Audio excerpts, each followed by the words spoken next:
जय हिंद दोस्तों। आप सबका आज की एडिटोरियल डिस्कशन में बहुत बहुत स्वागत है। आज है 1 अगस्त मंडे और दोस्तों आज की चर्चा में हम 3 रेलेवेंट टॉपिक्स को डिस्कस करेंगे। दोस्तों एक आर्टिकल हम इंडियन एक्सप्रेस से डिस्कस करेंगे। आरबीआई की जो मॉनेटरी पॉलिसी है क्या वो इफेक्टिव होगी अगर हम वेजिटेबल और फ्रूट्स के प्राइस राइज की बात करें, कैसे वो फूड इन्फ्लेशन को कंटेन कर सकती है आरबीआई की मॉनेटरी पॉलिसी। दूसरा दोस्तों आर्टिकल हम डिस्कस करेंगे इंडियाज व्हीट वेवर। तो दोस्तों ये आर्टिकल एक्सटर्नल इकोनॉमी से रिलेटेड है, जीएसटी का कंपोनेंट बनता है, हिंदू में आया है। और एक आर्टिकल द हिंदू में आया है representation all the way up. तो दोस्तों एक और आर्टिकल हिंदू में वैसे आया है जो कि हम कल डिस्कस करेंगे, वो बात करता है आईएनएसटीसी के बारे, international north south transport corridor के बारे। तो इसकी चर्चा हम कल करेंगे। क्वेश्चन ऑफ द डे आपको towards the end of the video देखने को मिल जाएगा। तो दोस्तों हमारा एक टेलीग्राम ग्रुप है, जस्ट इन केस अगर आपको इसके बारे नहीं पता, so I am just sharing this information with you that we have a Telegram group by the name of Editorials with beans answer writing. Now to get access to this group आपने यहाँ पे description box में जाके इस link को click करना है और आपको यहाँ पे टेलीग्राम चैनल पे रीडायरेक्ट कर दिया जाएगा। और दोस्तों यदि अगर आप इस चैनल को एक्सेस नहीं कर पा रहे हैं तो आप इस नंबर पे 6280133177 इस पे आप अपनी टेलीग्राम की ऐप से मैसेज कर सकते हैं और हमारे द्वारा आपको ऐड कर दिया जाएगा। इस टेलीग्राम ग्रुप में फीचर्स क्या रहते हैं, एक तो बेस्ट आंसर जो है वो शेयर किया जाता है, पिन किया जाता है। तो जो क्वेश्चन आज पूछा जाएगा उसका जो बेस्ट आंसर है वो कल शाम को 6 बजे पिन किया जाएगा। और साथ के साथ एक नया फीचर है कि मॉडल आंसर भी हमारी टीम द्वारा प्रोवाइडेड रहता है। नाउ देखिए दोस्तों, जहां तक तो ईडी वाला क्वेश्चन था, जहां पे हमने prevention of money laundering act की बात करी थी, उसमें तो बेस्ट आंसर अवनी जी का है। Avani Tiwari ji, very well done. दोस्तों जहां तक फाइनेंस कमीशन वाला जो क्वेश्चन था वो अभी भी किसी का आंसर रेलेवेंट नहीं लगा, मनमीत मैम ने रिव्यू किया था, बट बहरहाल फाइनेंस कमीशन के क्वेश्चन को और ये ईडी वाले क्वेश्चन को, दोनों क्वेश्चंस के जो मॉडल आंसर्स हैं वो आपके साथ टेलीग्राम के ग्रुप में शाम को 6 बजे पिन कर दिए जाएंगे। Now, Avni, while having said that, you have written a good answer, but I will really suggest you कि आप मॉडल आंसर को भी पढ़िएगा। मॉडल आंसर में बहुत कॉम्प्रिहेंसिव कवरेज करी गई है, बहुत सारे डायमेंशंस वहाँ पे ऐड करे गए हैं। बहरहाल आप जरूर मेंशन करना कि आपने कितने टाइम में आंसर लिखा है। तो आपने ऑब्जेक्टिव्स जो हैं पीएमएलए के, आपने एक इंट्रोडक्शन अच्छा दे दिया, बाद में आपने ऑब्जेक्टिव्स बता दिए पीएमएलए के, ठीक है। और उसके बाद आपने यहाँ पे ये भी मेंशन करा कि पीएमएलए जो है वो कैसे कंफ्लिक्ट में आता है विद इंडिविजुअल राइट्स, ठीक है, बिकॉज इसमें स्ट्रिंजेंट बेल प्रोविजंस हैं, पॉलिटिकल वेंडेटा आ जाता है, ठीक है। और जैसे रिसेंटली सुप्रीम कोर्ट ने ये भी कहा था कि जो ईसीआईआर है that can not be equated with the FIR report. So good, very well done. Still I would recommend कि आप एक बार मॉडल आंसर पढ़िएगा और थोड़े और वहां से पॉइंट्स आपको मिल सकेंगे। चलिए सो दोस्तों आज की चर्चा शुरू करते हैं। तो दोस्तों देखिए, अब हम बार बार बात करते हैं कि चलो कंज्यूमर प्राइस इन्फ्लेशन हो या डब्ल्यूपीआई हो, है ना, होलसेल प्राइस इन्फ्लेशन हो, आम इंसान को इन दोनों चीजों के बारे में ज्यादा नहीं पता, है ना। आम इंसान को देखिए ये है कि भाई सब्जियों के दाम क्या है, टमाटर कितना महंगा हुआ है, प्याज के दाम क्या है, आलू के दाम क्या है। अब हम यूपीएससी की तैयारी करते हैं तो हमको इसके बारे थोड़ी नॉलेज ज्यादा हो जाती है, सीपीआई, डब्ल्यूपीआई एटसेट्रा एटसेट्रा। यहाँ पे अशोक गुलाटी जो कि एक एग्रीकल्चर इकोनॉमिस्ट हैं, बड़ी इंटरेस्टिंग बात यहाँ पे रखते हैं। वो ये कहते हैं कि चलो ठीक है, हर एक सेंट्रल बैंक क्या काम करता है, हर एक सेंट्रल बैंक महंगाई से लड़ने के लिए जो रेपो रेट है वो बढ़ाता है, चाहे वो इंडिया है, चाहे वो अमेरिका है, चाहे वो यूके है, कोई भी कंट्री हो। हर एक देश का सेंट्रल बैंक के पास मॉनेटरी पॉलिसी टूल्स रहते हैं ना, इन्फ्लेशन को कंटेन करने के लिए।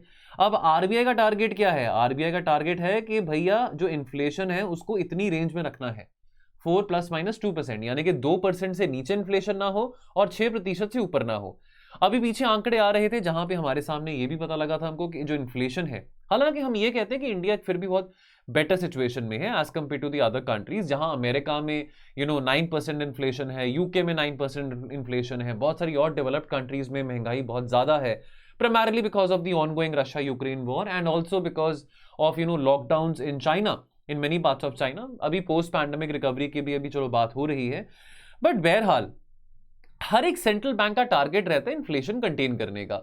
बट अक्सर हम इन्फ्लेशन को तेल के दाम से देखते हैं कि भाई तेल के दाम बहुत बढ़ गए हैं, लेकिन एक बहुत क्रिटिकल एस्पेक्ट है जब इन्फ्लेशन को स्टडी करना है, वो है फूड एंड बेवरेजेस। देखिए जो कंज्यूमर प्राइस इन्फ्लेशन का जो बास्केट है, अगर हम अपने देश की बात करें, उसमें लगभग 299 कमोडिटीज आ जाती हैं। इंटरेस्टिंगली जो फूड एंड बेवरेजेस का जो ग्रुप है, इसका जो वेट है कंज्यूमर प्राइस इन्फ्लेशन बास्केट में लगभग 46% है। और फूड एंड बेवरेजेस की यहां पे बात हो रही ना, अकेले फूड का लगभग 39% है। अब जो कंज्यूमर फूड प्राइस इन्फ्लेशन है ना, वो लगभग 8% के आसपास थी जून 2022 में, जो कि कंज्यूमर प्राइस इन्फ्लेशन से काफी ज्यादा हाई है। तो सीपीआई इन्फ्लेशन कितना है? 7.1%।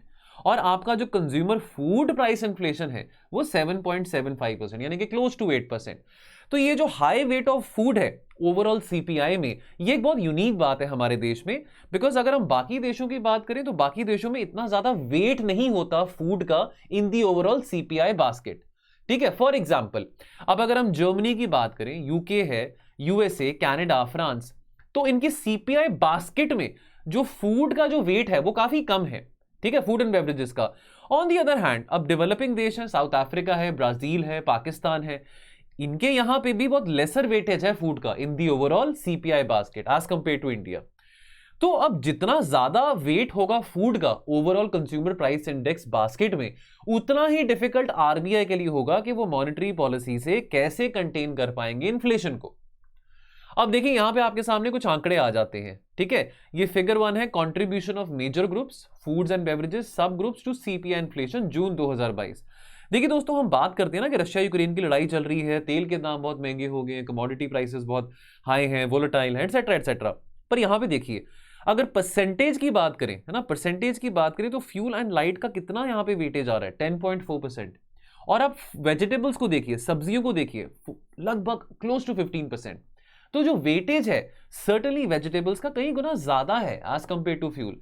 आपको याद होगा कुछ 2 हफ्ते पहले की बात है, हमने एक आर्टिकल डिस्कस किया था, वो हिंदू में आया था, और वहां पे भी ये बात करी गई थी कि भाई आरबीआई का जो रेपो रेट है, जो आरबीआई का जो मॉनेटरी पॉलिसी टूल्स हैं, क्या वो सक्षम है कि भाई वो फूड इन्फ्लेशन को कंटेन कर पाए। बिकॉज देखिए अब आरबीआई जब इन्फ्लेशन टारगेटिंग करता है, जब रेपो रेट बढ़ाता है, तो बेसिकली आरबीआई क्या करने की कोशिश कर रहा है? डिमांड को कर्टेल करने की कोशिश कर रहा है। डिमांड को कैसे रोका जा सकता है ना। ऑब्वियसली अगर रेपो रेट बढ़ रहा है तो डेफिनेटली जो अगर आपको बैंकों से लोन लेना है, ठीक है, पैसा उठाना आपको महंगा पड़ेगा। लेकिन यहां पे जब हम जब यहां पे हम फूड इन्फ्लेशन की बात करते हैं तो पहले से ही फूड बहुत महंगा है, लोगों के पास खाना है ही नहीं खाने के लिए, लोग तो भूखे मर रहे हैं। तो अगर डिमांड को ही कट कर दोगे, क्योंकि देखिए फूड इन्फ्लेशन का जो इशू है ना, ये एक सप्लाई साइड इशू है, यहां पे फिस्कल रिस्पांस होना बहुत जरूरी है। अब जब हम फ्यूल इन्फ्लेशन की बात करते हैं, जब हम जनरली बात करते हैं कि इन्फ्लेशन 7% है, 8% है, तो ठीक है, वहां पे आप डिमांड को कर्टेल कर सकते हो, लेकिन सप्लाई साइड इश्यूज को तो आरबीआई एड्रेस नहीं करता ना, वो तो सरकार को ही करना पड़ेगा। अब अगर सीपीआई इन्फ्लेशन आपका अगर 7% है, तो लगभग इसमें से 50% से ज्यादा जो कंट्रीब्यूशन है वो अकेले फूड एंड बेवरेजेस का ही है। ठीक है, अब ये जो हाईएस्ट कंट्रीब्यूशन है जून के महीने में जो आंकड़े आए हैं इन्फ्लेशन में, this is coming from the vegetable groups at 14.6%।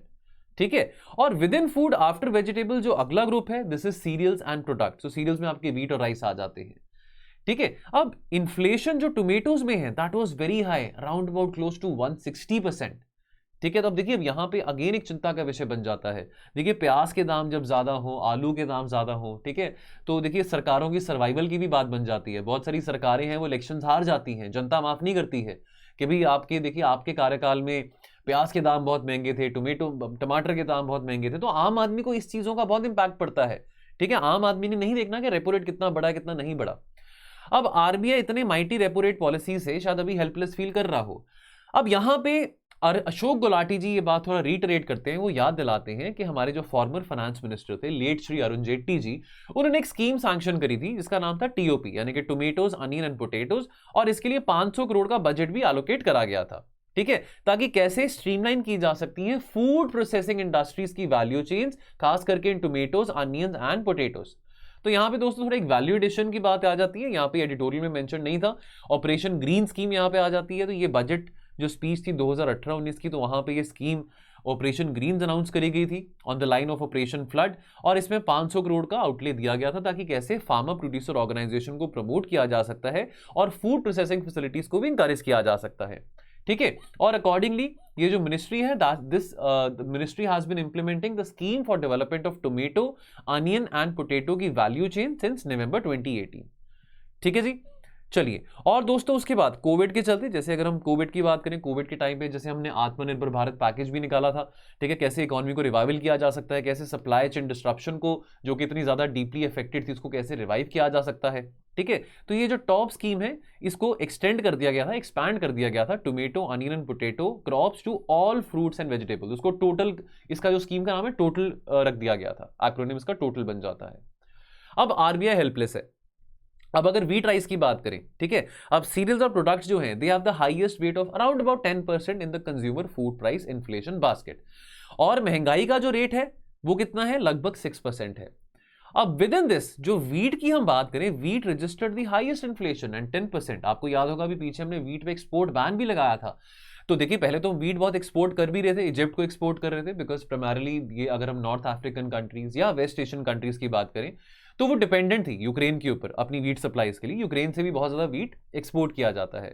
अब because of the disruption, because सारे के सारे जो स्टॉक्स थे वो ब्लैक सी में स्टक थे, तो इंडिया को ये मौका मिला, इंडिया ने इस बात का लेवरेज उठाया और हमने वीट एक्सपोर्ट्स को बढ़ावा दिया। लेकिन फिर हमको ये भी पता है कि उसी टाइम के आसपास देखिए अब वीट क्या है ना, वीट आपका राबी क्रॉप है।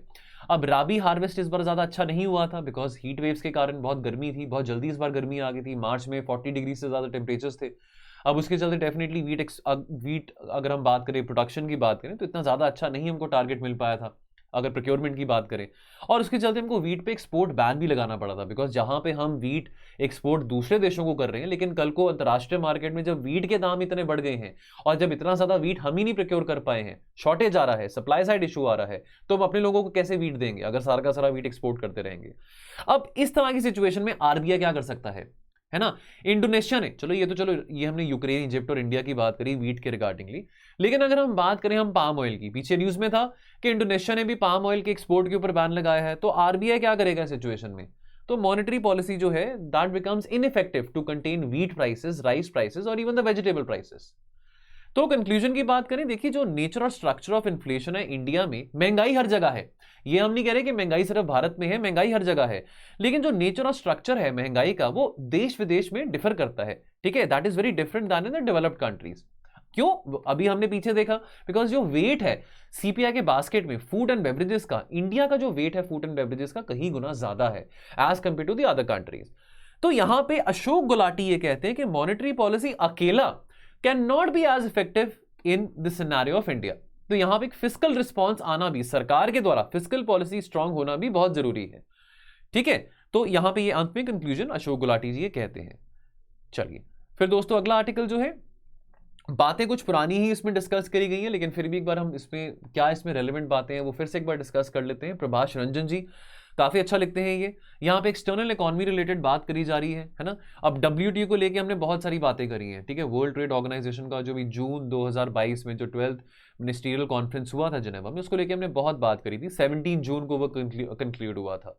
फिशरीज अग्रीमेंट की बात करें, है ना, एग्रीमेंट ऑन फिशरी सब्सिडीज हो, या अगर हम पब्लिक स्टॉक होल्डिंग प्रोग्राम की बात करें, या अगर हम IPR, अगर हम वैक्सीन के ऊपर जो IP वेवर जो किया था WTO ने उसकी हम बात करें, उसको लेके बहुत हमने डिस्कशन करा है। यहाँ पे क्या बात हो रही है, देखिए हमारी ना बहुत लंबे अरसे से एक बहुत बड़ी डिमांड रही है कि भाई एक परमानेंट सोल्यूशन मिले to the issue of public stock holding of food. हम एक गरीब देश है, देखिए यहां पे हमको दो टारगेट है, जो हमारी पब्लिक स्टॉक होल्डिंग पॉलिसी है ना, ये दो पिलर्स पे डिपेंडेंट है। एक तो कि भैया देखो हम प्रोक्योर करते हैं जो अनाज है किसानों से, ठीक है, और किसानों को हम MSP देते हैं, मिनिमम सपोर्ट प्राइस देते हैं। अब वो जनरली जो है मिनिमम सपोर्ट प्राइस एक इंसेंटिव रहता है किसानों को MSP देने का, कि जनरली जो MSP है that is higher than the market price, ठीक है। तो चलो किसानों को एक सिक्योरिटी मिलती है कि चलो सरकार, हम व्हीट ग्रो कर रहे हैं, राइस ग्रो कर रहे हैं, तो सरकार से हमको जितना भी मिलेगा MSP मिलेगा, थोड़ा मार्केट से थोड़ा सा ज्यादा होगा।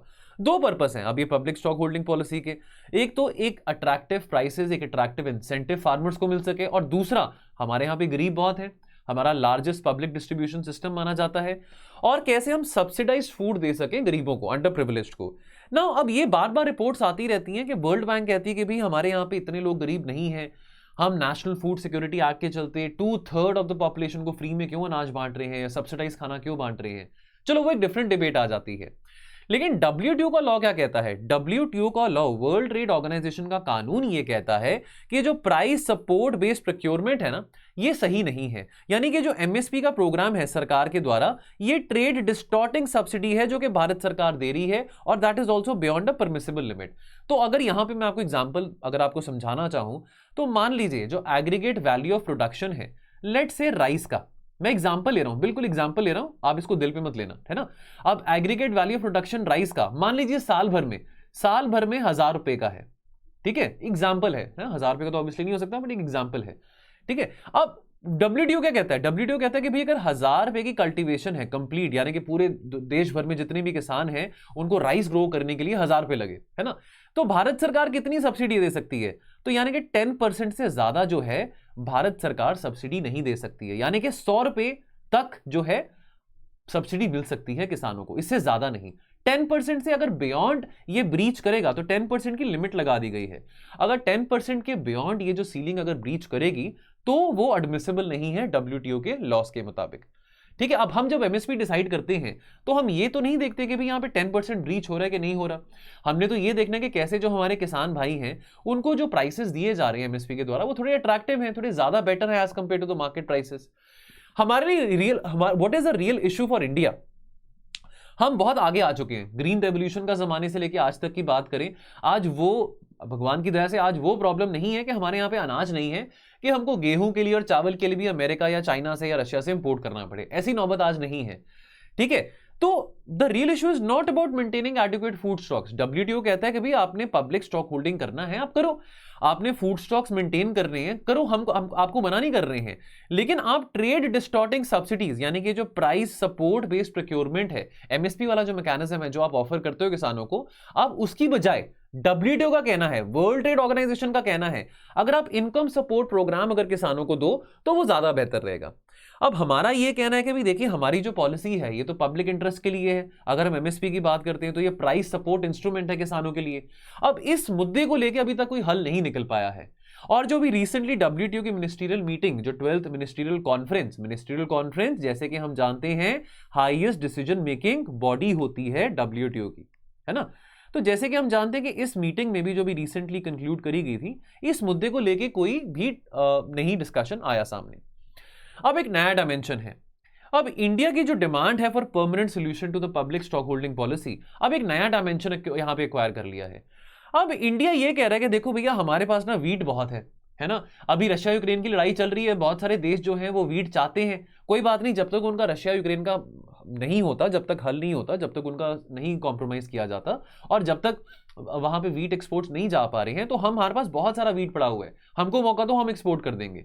ठीक है, ये बात तो सच है कि ये लड़ाई के चलते देखिए फूड क्राइसिस तो सिर्फ रशिया और यूक्रेन में नहीं है, लेकिन और भी बहुत सारे देशों में है। लेकिन WTO का जो कानून है, वर्ल्ड ट्रेड ऑर्गेनाइजेशन का जो कानून है, वो रोकता है देशों को कि वो फूड ग्रेन को एक्सपोर्ट नहीं कर सकते हैं एट सब्सिडाइज प्राइसेस। दोस्तों एक बात को समझिए, आप फूड ग्रेन को एक्सपोर्ट करिए जितना करना चाहते हैं, उसमें कोई मुद्दा नहीं है, सब्सिडाइज प्राइसेस पे आप नहीं कर सकते हैं। ठीक है, यानी कि मुद्दा क्या है कि जो अब MSP पे अगर भारत सरकार प्रोक्योर कर रही है किसानों से वीट और राइस, अब वो MSP पे प्रोक्योर करके वही अनाज, क्योंकि ऑब्जेक्टिव क्या है, हमने अपने फूड सिक्योरिटी का ऑब्जेक्टिव भी मीट करना है MSP पे प्रोक्योर करके, अब उसी दाम पे आप बाहर एक्सपोर्ट नहीं कर सकते हैं, बिकॉज वो क्या होगा, बिकॉज एक अनफेयर एडवांटेज मिलेगा आपको ग्लोबल एग्रीकल्चर ट्रेड में। ठीक है, बिकॉज आप तो सब्सिडाइज प्राइसेस में वीट एक्सपोर्ट कर रहे हैं, बाकी देश तो सब्सिडाइज प्राइसेस में नहीं कर रहे हैं। अब ये यहां पे दो बातें और समझनी जरूरी है, एक तो जो पैराग्राफ 4 है जो 2013 का WTO डिसीजन था, तो 2013 की जो WTO मीटिंग थी वो बाली में हेल्ड करी गई थी, बाली मिनिस्ट्रियल कॉन्फ्रेंस भी इसको कहते हैं, ये 9th मिनिस्ट्रियल कॉन्फ्रेंस था। तो यहां पे भी बात करी गई थी कि भाई आप इस तरह का कोई भी ट्रेड डिस्टॉर्टिंग सब्सिडी नहीं इस्तेमाल कर सकते हैं फूड सिक्योरिटी के गैप के चलते।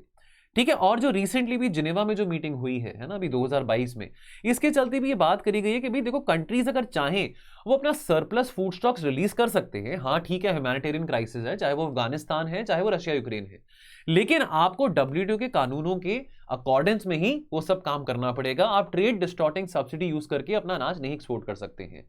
अब अगर हम हिस्ट्री ऑफ वेवर्स की बात करें by the World Trade Organization, तो जो हिस्ट्री ऑफ वेवर्स है वो कुछ ज्यादा अच्छी नहीं है, that is also fraught with huge let downs. तो फॉर एग्जाम्पल अब इंडिया और साउथ अफ्रीका, हम तो 2 सालों से कह रहे हैं कि भी intellectual property rights wave of कर देने चाहिए, खास करके कोविड-19 वैक्सीन के ऊपर। अब ठीक है, आप बड़े बड़े जो कंपनीज हैं, जॉनसन एंड जॉनसन, फाइजर, अब ये बहुत डेवलप्ड कंट्रीज बेस्ड ये कंपनीज हैं, और बहुत देखिए सरकारों ने भी इन कंपनीज को बहुत फंडिंग दी है। लेकिन अभी भारत का और साउथ अफ्रीका का ये कहना था कि अभी देखिए समस्या का विषय है, अभी देखिए कठिनाई हर किसी के ऊपर आई हुई है और सबको ही वैक्सीनेट करना है, till the time everybody is not vaccinated nobody is safe. तो उसके चलते यहां पे भारत और साउथ अफ्रीका ने IPR वेवर की बात करी थी कोविड वैक्सीन के ऊपर। चलो वो मिल गया अब इस बारी, लेकिन कंप्लीट जो हमारी फाइट थी वो सिर्फ, यानी कि हम ये भी चाहते थे कि कोविड के जो डायग्नोस्टिक टेस्ट हैं या जो थेरेपेटिक्स हैं, ठीक है, और भी जो चीजें एसोसिएटेड है कोविड-19 के साथ, ना कि केवल वैक्सीन बट बाकी चीजें भी, उसके ऊपर भी आईपीआर वेवर मिलना चाहिए, लेकिन उस पर वेवर नहीं मिला। तो ये बहुत ये हाफ हार्टेड आईपीआर वेवर मिला है। तो बात यहां पे ये कहना चाह रहे हैं कॉलमनिस्ट कि कल को मान लीजिए कि अगर इंडिया का केस है कि भी हमारे पास बहुत वीट है, हम वीट एक्सपोर्ट करना चाहते हैं, लेकिन आपका जो लॉ है वो हमको अलाउ नहीं करता, बिकॉज आपका लॉ कहता है कि जी हमारा जो एक्सपोर्ट करने का तरीका है वो ट्रेड डिस्टॉर्टिंग है, यानी कि हम सब्सिडाइज, यानी कि हम जो प्रोक्योर कर रहे हैं वो सब्सिडीज पे कर रहे हैं और साथ में बाद में एक्सपोर्ट करें, तो आपके लॉ के साथ वो अलाइ नहीं करता। अब इस बात का यहां पे कॉलमनिस्ट कह रहे हैं कि अगर डब्ल्यूटीओ वेव ऑफ कर भी दे इस क्लॉज को, तो वो कितना फुल हार्टेड होगा या हाफ हार्टेड होगा। फोकस कहां पे होना चाहिए, हमारा फोकस इस पे नहीं होना चाहिए कि हम वीट एक्सपोर्ट करें कि ना करें, ठीक है। अब जितना हम फोकस इस पे करेंगे तो डेवलप्ड देशों से हमको उतना रेजिस्टेंस देखने को मिलेगा, ठीक है, बिकॉज देखिए डेवलप्ड देशों का तो यही कहना है कि भाई देखो हम परमानेंट सोल्यूशन पे नहीं आएंगे, भाई आप जो पब्लिक स्टॉक होल्डिंग इशू का जो आपका जो मुद्दा है कि भाई आप जो काम कर रहे हैं, आप सब्सिडीज किसानों को देके और उसी सब्सिडाइज प्राइसेस पे आप बाहर एक्सपोर्ट कर रहे हैं, ये काम तो ये हरगिज नहीं होने देंगे, ठीक है। लेकिन देखिए हमारा ये जो स्टैंड है कि भी हम वीट एक्सपोर्ट्स को लेकर भी बहुत ज्यादा सेंसिटिव हो रहे हैं, इस इशू को बहुत मोबिलाइज कर रहे हैं, इस पे हमारा फोकस नहीं होना चाहिए, ठीक है। हमारा फोकस किस पे होना चाहिए, हमारा फोकस होना चाहिए कि परमानेंट सोल्यूशन अपने इस पब्लिक स्टॉक होल्डिंग प्रोग्राम के कॉन्फ्लिक्ट को लेकर हम निकाल सके, बिकॉज अगर परमानेंट सोल्यूशन निकल सकता है पब्लिक स्टॉक होल्डिंग प्रोग्राम के चलते, तो हम दोनों चीजों को इंश्योर कर पाएंगे, फूड सिक्योरिटी भी और providing remunerative prices to the farmers भी। ये तो एक शॉर्ट टर्म टारगेट होगा ना, ये तो एक शॉर्ट टर्म गोल हम अचीव करेंगे अगर हम वीट एक्सपोर्ट्स को बढ़ावा दे रहे हैं, ठीक है। तो वो लॉन्ग टर्म तो बात नहीं बनी हमारी, ठीक है। तो ये जो दोनों इश्यूज हैं, फूड सिक्योरिटी और प्रोवाइडिंग रेम्युनेटिव प्राइसेस, ये तो हमारा लॉन्ग टर्म टारगेट है ना, लॉन्ग टर्म हमारा यही गोल है कि ये जो मुद्दा है पब्लिक स्टॉक होल्डिंग का जल्द से जल्द रिजॉल्व हो सके, ठीक है। सो दोस्तों यहाँ पे पीस क्लॉज की हम बात करते हैं, पीस क्लॉज बाली, ठीक है। तो यहाँ पे इसके बारे में हमने पहले भी डिस्कस किया था, तो इंडिया ने पीस क्लॉज पिछले 2 सालों में 3 बार इन्वोक करा है, ठीक है। तो यानी कि देखिए 2013 में ना एक डब्ल्यूटीओ में ना एक बात चली थी कि ट्रेड फैसिलिटेशन अग्रीमेंट है वो साइन करना है। अब ट्रेड फैसिलिटेशन अग्रीमेंट के चलते ना जो कस्टम ड्यूटीज हैं, यानी कि जो कस्टम क्लियरेंसेज हैं, यानी कि बेसिकली ट्रेड को और इजीली फैसिलिटेट करने के लिए अग्रीमेंट सेट करा गया था। इंडिया ने बोला कि देखिए ये हम अग्रीमेंट ना नहीं साइन करेंगे, क्यों, क्योंकि आप पहले हमारा एक सोल्यूशन निकालो, परमानेंट सोल्यूशन निकालो हमारे पब्लिक स्टॉक होल्डिंग प्रोग्राम का।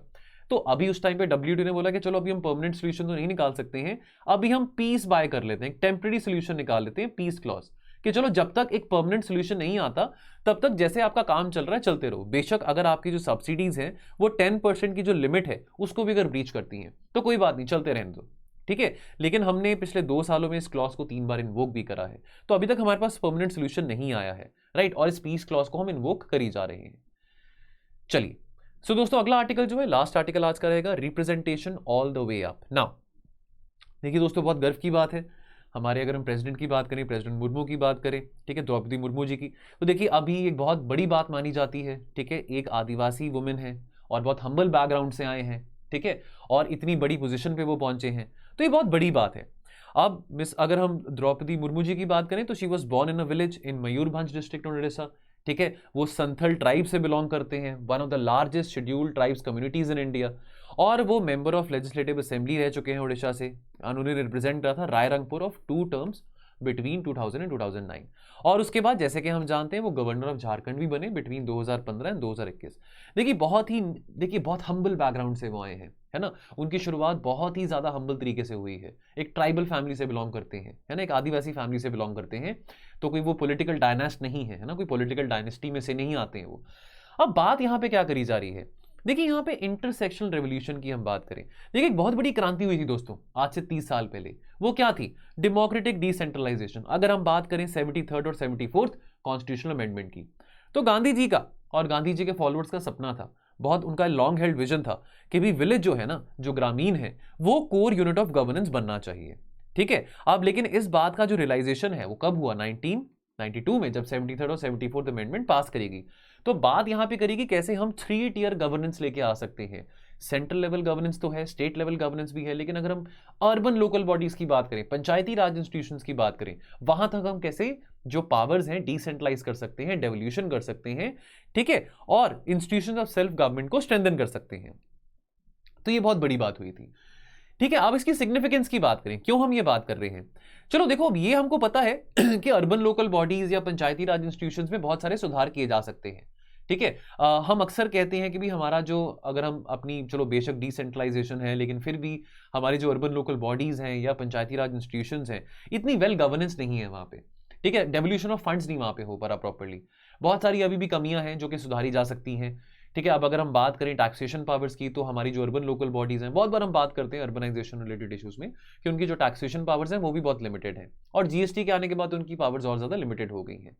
लेकिन अगर हम बात करें रिप्रेजेंटेशन की, रिजर्वेशन की, तो ये अमेंडमेंट ने मैंडेट करा था रिजर्वेशन ऑफ सीट्स, ठीक है, in the elected council of panchayat and municipalities. ठीक है, खास करके उन लोगों को यानी कि जो लोग थे belonging to the community of schedule caste and schedule tribes. ठीक है, उसके बाद हमने यहाँ पे औरतों के लिए भी रिजर्वेशन रखा। ठीक है, 1/3 seats will also be reserve for women as well.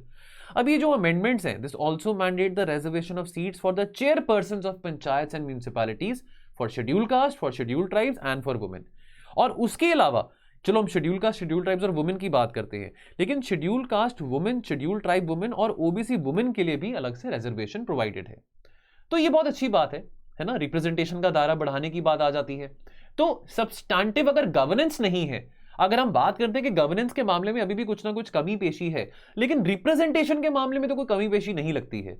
30 साल हो गए हैं after passing these constitutional reforms, लेकिन अभी भी जो लोकल गवर्नमेंट्स हैं वो अभी भी इतनी पावरफुल नहीं हुई हैं, वो यूनिट्स ऑफ सेल्फ गवर्नमेंट अभी भी इतनी पावरफुल नहीं हुई हैं। लेकिन जहां तक ब्रॉडनिंग करने की बात आती है तो representative character of the Indian state, उस पर हम सक्षम हो पाए हैं। यानी कि अगर हम total number of elected representatives की बात करें तो वो उसमें हम ज्यादा डाइवर्सिटी लेके आ पाए हैं। देखिए दोस्तों, 20 से ज्यादा राज्य सरकारें हैं जिन्होंने वुमेन रिजर्वेशन को 33% से 50% इंक्रीज कर दिया है।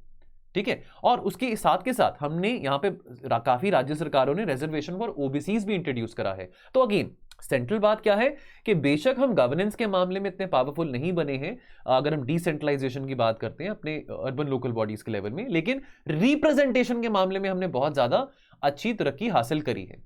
लेकिन बहुत सारे लोग कहते हैं कि ये तो देखिए पॉलिटिकल, यहाँ पे राजनीति का यहाँ पे मुद्दा आ जाता है। इस बात को एक्नॉलेज कोई करता नहीं है कि देखिए कितना रैडिकली एक्सपैंड करा है social base of Indian politics.